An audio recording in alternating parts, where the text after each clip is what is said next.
वाले प्रणाली के रूप का वर्णन करते हैं, वैसे ही शादी के लिए भी नियम ऐसे लोगों की श्रेणियां जो एक दूसरे से शादी नहीं कर सकते हैं, दुल्हन लेने वाले और दुल्हन के बीच संबंधों का संदर्भ प्रदान करते हैं, जिसके भीतर परिजन रिश्ते संचालित कर पत्नी चुनने की पद्धतियां।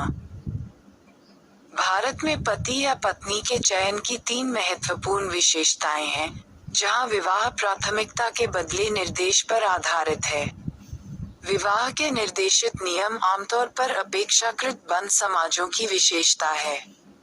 अंतविवाह नियम अनुलोम तथा प्रतिलोम सहित उन समूहों को इंगित करते हैं जिनमें एक व्यक्ति को जीवनसाथी खोजने की उम्मीद होती है, और भारत में ये जाति की अवधारणा के साथ निकटता से जुड़े हैं। दूसरे बहुविवाह के नियम एक व्यक्ति को कुछ समूहों में विवाह करने से रोकते हैं।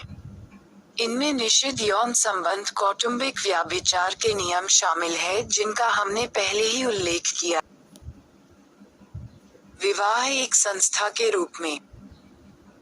विवाह एक महत्वपूर्ण सामाजिक संस्था है। ये समाज द्वारा मान्य संबंध है। ये संबंध कानून तथा रीति रिवाजों द्वारा परिभाषित तथा मान्य है। इस संबंध की परिभाषा में न केवल यौन संबंधी व्यवस्था का मार्गदर्शन किया गया है, वरन ऐसी बात भी है जिनका श्रम विभाजन के अतिरिक्त कर्तव्यों और विशेषाधिकार से भी संबंध है। सभी विवाह अंतविवाह और बहिर्विवाही के सिद्धांतों द्वारा निर्देशित होते हैं। अनाचार वर्जित की सार्वभौमिक निर्देश रक्त संबंधी और वैवाहिक संबंध के बीच एक मौलिक विभाजन बनाता है, अर्थात जिन्हें रक्त रिश्तेदार माना जाता है और इसलिए विवाह के लिए निषिद्ध है, और जो संभावित विवाह योग्य श्रेणी में है। ये ध्यान दिया प्राचीन और मध्यकालीन काल में जनजाति। किसी भी भारतीय भाषा में जनजातियों के लिए कोई शब्द नहीं था। पहले के समय में उन्हें उनके विशिष्ट नामों से जाना जाता था, जैसे गोंड, संथाल, भील इत्यादि। आधुनिक भारतीय भाषाओं में वन्य जाति, वनवासी, पहाड़ी, आदिम जाति, आदिवासी, अनुसूचित जाति जैसे नए शब्दों से जनजातीय लोगों को जाना जाता है। यद्यपि जनजातियों के इतिहास पर बहु काम नहीं किया गया है। दक्षिण ब्रिटिश काल के दौरान जनजाति आदिवासी इतिहास का आधुनिक चरण अंग्रेजों के आगमन के साथ शुरू हुआ। अंग्रेज देश के सभी हिस्सों में अपना शासन स्थापित करने के इच्छुक थे और अपने उद्योगों के लिए संसाधनों की भी तलाश कर रहे थे।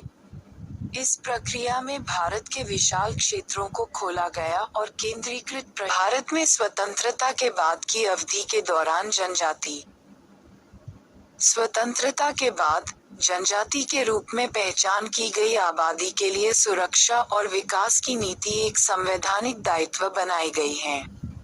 इस उद्देश्य के लिए जनजातियों की एक सूची को अपनाया गया था। 1950 में इस सूची में 212 जाति व्यवस्था की विशेषताएं।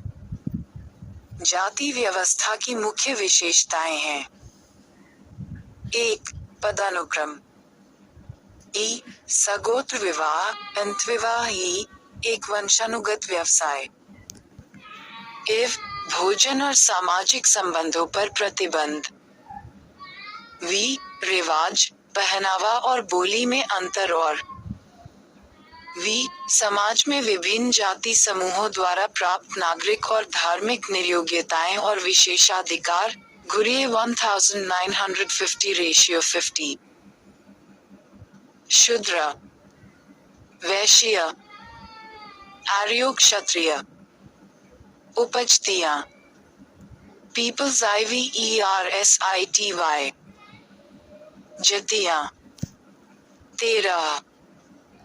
सिद्धांत रूप में जाति व्यवस्था वर्ण के आदर्श से जुड़ी हुई है, जो हिंदू समाज को 4 व्यवस्थाओं में विभाजित करती है, जैसे ब्राह्मण पारंपरिक रूप से पुजारी और विद्वान, क्षत्रिय शासक और सैनिक, वैश्य व्यापारी और शूद्र किसान मजदूर और नौकर।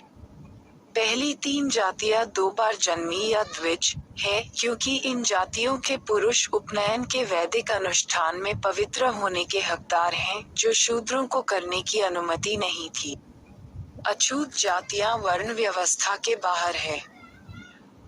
शब्द वर्ण का शाब्दिक अर्थ रंग है, और इसे मूल रूप से प्राचीन भारत में आर्य और दास के बीच के अंतर को संबोधित करता है। धार्मिक और भाषाई बहुलता का देश समाज शास्त्र में विभिन्नता समान सांस्कृतिक व सामाजिक जगह पर धार्मिक और भाषाई प्रचलन की भिन्नता को बताता है। देश के लंबाई और चौड़ाई तक भारतीय संदर्भ में धार्मिक विभिन्नता हिंदू, बुद्ध, जैन, ईसाई, इस्लाम इत्यादि का सह अस्तित्व द्वारा आकार बनाया गया है। हिंदू धर्म मात्र भारत का ही नहीं बल्कि विश्व के सभी जीवित महान धर्मों में पुराना धर्म है। हिंदू धर्म के बारे में और अधिक पढ़ने के लिए हिंदू और आधुनिक धर्म का व्युत्पन्न हिंदुत्व के लिए बॉक्स 1 देखें जो नीचे दिया गया है। सामाजिक क्रांति और बदलाव के प्रक्रिया के लिए अनेक धर्म या तो भारत से उत्पन्न हुए हैं या इसमें बाहर से आए हैं। जब मूल या आगमन के विवाद से संबंधित और भारत में धर्म का अनुवर्ती अनुक्रम एक बड़ा मुद्दा है जो इस इकाई के क्षेत्र से परे है। इस पर विस्तृत बहस जरूरी है ताकि भारत में धार्मिक बहुलता का एक खाका बनाया। नगरीकरण का विस्तार बहुत साधारण ढंग से कह सकते हैं कि नगरीकरण एक प्रक्रिया है जिसमें लोग गांव से शहर की तरफ जाते हैं, जहां पर आर्थिक क्रियाएं गैर कृषि व्यवसायों जैसे व्यापार, निर्माण कारखाना, प्रशासन और अन्य क्रियाकलापों पर केंद्रित है। लोगों की यह गतिशीलता मात्र जनसांख्यिकीय स्थानिक व्यावसायिक अर्थ में ही परिवर्तित नहीं करती बल्कि जीवन की सामाजिक स्थिति पर भी प्रभाव डालती है। लुई वर्श का विश्वास है कि नगरीकरण एक जीवन पद्धति है और यह सामाजिक संबंधों और व्यक्तित्वों को प्रभावित करती है। चलिए नगरीकरण के इन 2 पहलुओं पर प्रकाश डालें। अब राजनीतिक इकाई के रूप में क्षेत्र कार्य पर आधारित अनेक नृवैज्ञानिक अध्ययनों ने वर्णन किया है कि भारतीय गांव हमेशा से वृहद समाज और सभ्यता का भाग रहा है और स्वावलंबी नहीं रहा है। 19वीं सदी के शुरुआत में ब्रिटिश प्रशासकों ने भारतीय गांवों को छोटा गणतंत्र कहकर वर्णन किया क्योंकि उसके सामान्य रूप से स्वयं की सरकार थी। प्राय उच्च राजनीतिक सत्ता का कोई हस्तक्षेप नहीं था। राज्य ने पंचायती राज व्यवस्था स्वतंत्रता के बाद संसदीय प्रजातंत्र और वयस्क मताधिकार के परिचय ने गांव का वृहद राजनीतिक व्यवस्था के साथ और अधिक जोड़ा है। वर्तमान व्यवस्था में गांव के लोग स्थानीय निकायों जैसे ग्राम पंचायत और विधानसभा के सदस्यों और लोकसभा के सदस्य का चयन भी करते हैं। चुनाव प्रचार के दौरान क्षेत्रीय और राष्ट्रीय राजनीतिक दल गांव में सक्रिय हो जाते हैं और अपने दल का वृहद परंपरा।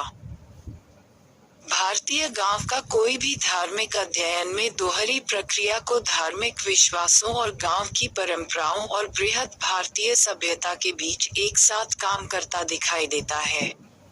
मैकम मैरियट ने वृहद परंपरा और लघु परंपरा का विचार रॉबर्ट रेडफील्ड 1955 से लेते हैं और उन्होंने शब्द दिए सार्वभौमिकीकरण, गांव के संस्कृति के तत्व वृहद क्षेत्रीय या यहाँ तक कि समाज में सम्मिलित है, और संकुचितीकरण, अखिल भारतीय प्रवृत्ति के सांस्कृतिक तत्व जो विभिन्न संचार के साधनों स्तर से जैसे कहानी कहना और लोक नाटक के द्वारा गांव के स्तर तक रस रहे हैं। गांव एक सामाजिक इकाई के रूप में गांव का सामाजिक जीवन जाति, नातेदारी, अर्थव्यवस्था, राजनीति और धर्म के आसपास संगठित होता है। लोगों का सामाजिक जीवन अधिकतर उसके गांव तक सीमित होता है। उनकी आजीविका और जीवन ग्रामीण वातावरण और संसाधनों के आसपास ही घूमता है। इसलिए गांव इस तरह प्रतिष्ठा और व्यक्तिगत पहचान का बिंदु होता है। जाति, वर्ग या स्थानीयता ग्रामवासियों को पहचान का एक आवश्यक स्रोत प्रदान करता है।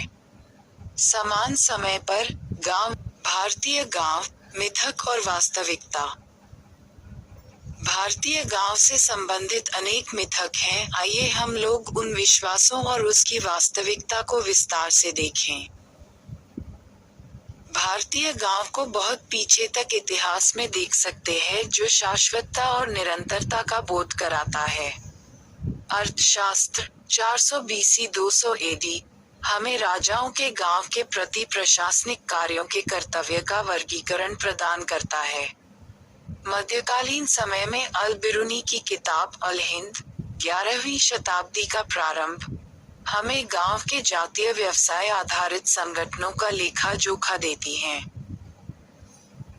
भारत का ब्रिटिश औपनिवेशिक प्रशासनिक दृष्टिकोण गांव की श्रेणी पर आधारित था। यह इस दृष्टिकोण पर विकसित और अग्रसारित किया गया था कि भारत मुख्य रूप से गांव से बना हुआ है। निवेश के खिलाफ आंदोलन और राष्ट्र का विचार 2500 वर्ष पूर्व भारत के लोगों में भारत की एक अस्पष्ट संकल्पना थी। उसके बाद विभिन्न